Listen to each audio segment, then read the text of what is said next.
оң жақ аяғымды кішкене жүрсем баса алмай қалатын. Қазір Құдайға шүкір осында келгеннен бері басып жүріп жүрмін. Сосын бронхит.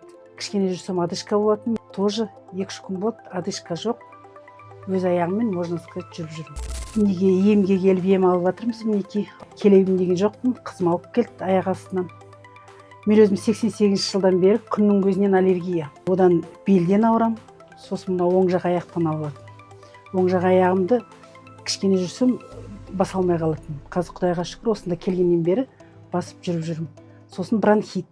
Уже 3 жыл болды бронхитім. Кішкене жүрсем одышка болатын. Міне тоже 2-3 күн болды, одышка жоқ. Өз аяғыммен, можно сказать, жүріп жүрмін. Аллаға шүкір. Ұнады бәрі. Аштық ұстап жатырмыз. Оразаны қойдық биылша. Таумал ішіп жатырмыз 2 мезгіл. Түйенің сүтін ішіп жатырмыз, смузи ішіп жатырмыз, шөп шай ішіп жатырмыз. Ұнап жатыр, бәрі ұнап жатыр. Су да ұнап жатыр. Алла жазса, тағы да бір айналып келем бе деген ой бар өзімде. Ана 2-ші қызды қосып алып келгім келіп отыр. Бір немерешкам бар, оны да қосып алып келем деп отыр. Өзім Астанада тұрамыз. 9 немерем бар, 3 шөберем бар. Рахмет, мынау емдеріңізге шипа болсын бізге. Қаншама елдің несін алып жатсыңдар, міне батасын алып жатсыңдар. Өзім лично ризамын.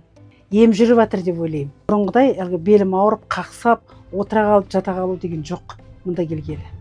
Аяқ қақсап деген жоқ. Түнде ұйқымыз жақсы. Өткен түнде сағат 12-ге дейін күтіп жаттым. Қашан аяғым қақсайды екен деп қақсаған жоқ. Әдейлеп күтіп жаттым да. Қашан қақсайды екен, қашан қақсаған жоқ. Давлением де түскен жоқ, жақсы бәрі. Елдің алғысын алып жатсыңдар. Ары қарай да биіктен көруге тілектеспіз.